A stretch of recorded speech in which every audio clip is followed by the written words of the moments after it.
नमस्कार साथियों, मैं ए राजौरी आज अपनी एक लघु कथा आप लोगों के समक्ष प्रस्तुत कर रही हूँ। साथ ही एक कहानी और एक और लघु कथा प्रस्तुत करने की एक कहानी कोशिश करूँगी। तो हमारी लघु कथा का शीर्षक है पालनहार। आज हाथ में जीवन रक्षक दवा होने पर भी कोई उससे मनुहार करने वाला न था। अपनों को याद करके उसकी आंखों से अविरल आंसू बहने लगे। याद आने लगे वो पल जब सबसे बार बार सुरक्षा मानकों का पालन करने के लिए कभी प्यार तो कभी कठोरता से कहने पर घर के सदस्य हवा में उड़ाते हुए आपस में उपहास कर हंसी में उसकी बात उड़ा देते थे।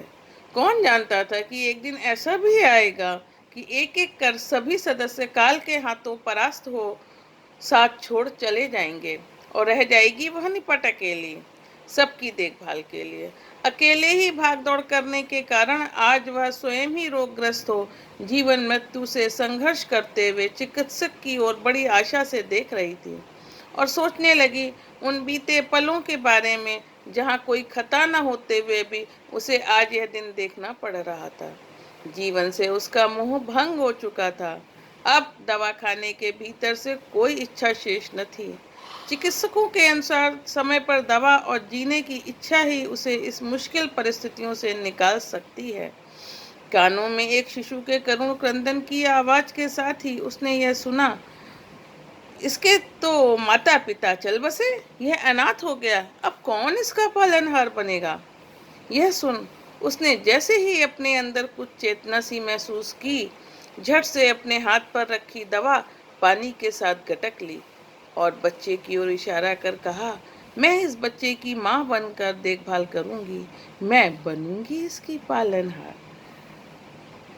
तो हमारी लघु कथा कैसी लगी जरूर बताइएगा।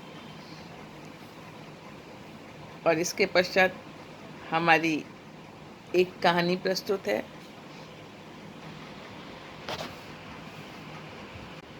नमन मंच अभिशप्त कलम शीर्षक पर आधारित हमारी कहानी का शीर्षक है पराया दुख।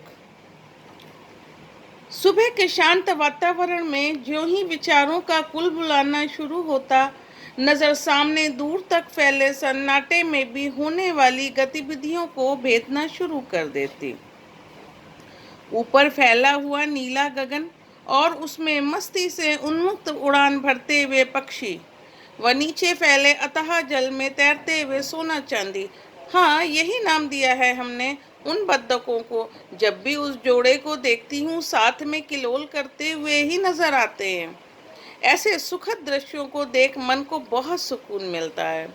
मन पाखी अभी विचरण कर ही रहा था कि तभी उसका ख्याल दिमाग पर हावी होने लगा। जब से उसके बारे में जाना था कि उसका भंवरा पति उसे एक फूल की सौगात देकर अब किसी और की बगिया महका कर वहां भी फूल खिला रहा है और यहाँ वह समाज के सामने दिखावा करके झूठ की चादर ओढ़ एक दिन मेरा माजी मेरे पास वापस लौट आएगा, इस भुलावे में जीते हुए सास ससुर की सेवा करते हुए दिन बिता रही थी। अति तो तब हो गई जब उसके पराग कण को उज्जवल भविष्य की कामना यानी भविष्य की दुहाई दे उसे उससे दूर कर दिया गया। हृदय तल की गहराई से हर दुख को महसूस करने की आदत के कारण उसकी पीड़ा के बारे में सोच मन छटपटाहट से भर गया। स्थिति वो हो गई कि दिल में बहुत कुछ करने की चाहत होते हुए भी कुछ कर नहीं सकती थी। सामाजिकता की बेड़ियों से हाथ पांव बंधे हुए थे कि किसी के घरेलू मामलों में तब तक दखल नहीं देना चाहिए जब तक पानी सिर से ऊपर ना हो जाए। फिर सोचा, क्यों ना अपनी लेखनी की तलवार चलाकर उसको बेड़ियों से मुक्त कराने की राह सुझाते हुए नई राह दिखाई जाए। आखिर यह कलम ही तो है जो किसी के अधिकार क्षेत्र में भी अनाधिकार प्रवेश कर बेधड़क हो अकेले चल सकती है। किसी के मन विचारों पर तो किसी का पहरा होता नहीं। रेत के पुल वही बनाते हैं जिन्हें उन राहों पे चलना नहीं होता।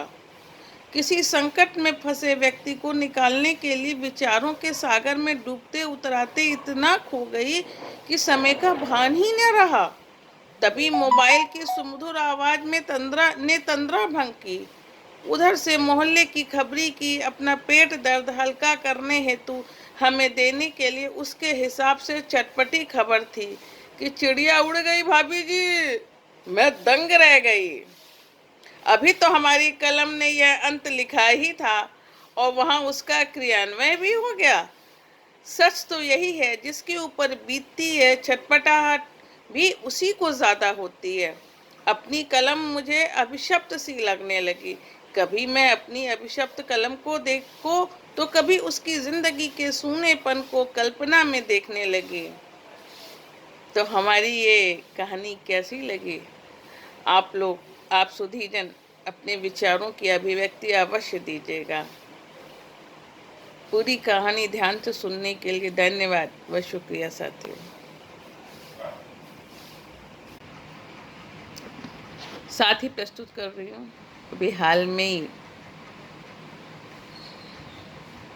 पढ़ चुकी हूँ इस कहानी को मैं एक पत्रिका के लिए, आज आप लोगों के लिए पढ़ रही हूँ। कहानी का शीर्षक है रंगरेज। यह कहानी मध्यम वर्ग के परिवार के विषय में उस समय की है जब लोग कपड़ों के बदरंग होने पर उसे नए रंग में रंगवा लेते थे और यह काम रंगरेज बखूबी किया करते थे। होता आज भी है यह काम, पर उतना नहीं। रंगरेज की दुकान के सामने डोरी पर रंग बिरंगे कपड़े फैले हुए थे। रंगरेज और उसका बेटा दोनों अपने काम में लगे हुए थे। एक लड़की, उम्र कोई 15-16 साल की, काफी देर से दोनों को देख रही थी। तभी फुर्सत पा रंगरेज का बेटा, जो 18-20 साल का होगा, गबरू जवान था, आकर ज्यों ही रंग भरे पतीले के पास आ मूड़े पे बैठा कि लड़की पास आई और बोल पड़ी, रंगरेज, ओ रंगरेज, ये मेरी चुनरी रंग दोगे? कौन से रंग में रंगनी है, जरा यह तो बताओ। अब कैसे बताऊं कि मुझे प्रीत के रंग में रंगानी है और चुनरी रंगाना तो एक बहाना है। ये सोचते हुए वो लड़की अपलक युवक रंगरेज को देखने लगी। हाथ में चुनरी लेकर युवक ने जो लड़की को देखा तो बस देखता ही रह गया। नैन मिले, आंखें चार हुई और यह सिलसिला चल निकला। अब वह लड़की अक्सर वहां जाने लगी, कभी कुछ तो कभी कुछ रंगवाने के बहाने। अब ऐसी बातें मोहल्लों में कहाँ छिपती हैं? लड़का मुसलमान और लड़की हिंदू, समाज ऐसी शादी कैसे होने देता? पिता ने झटपट अपनी जात बिरादरी का एक लड़का ढूंढकर अपनी बेटी की शादी वहां करवा दी। पर समय की चाल कोई नहीं समझ पाया। साल भर बाद ही बेटी विधवा हो गई। ससुराल वालों ने घर से निकाल दिया। समय बीता, बरस बीते। अब भी वही रंगरेज की दुकान थी और वही बाप बेटा वहां अपने काम में लगे हुए थे। सफेद साड़ी में एक स्त्री आज फिर दुकान पर खड़ी थी और चुपचाप रंगरेज को देख रही थी। तभी वह युवक रंगरेज सामने आया और उस स्त्री से बोला, मैं तुम्हारी साड़ी प्रीत के रंग में रंग दूंगा, बोलो रंगाओगी? स्त्री ने लजाकर आंखें झुका ली।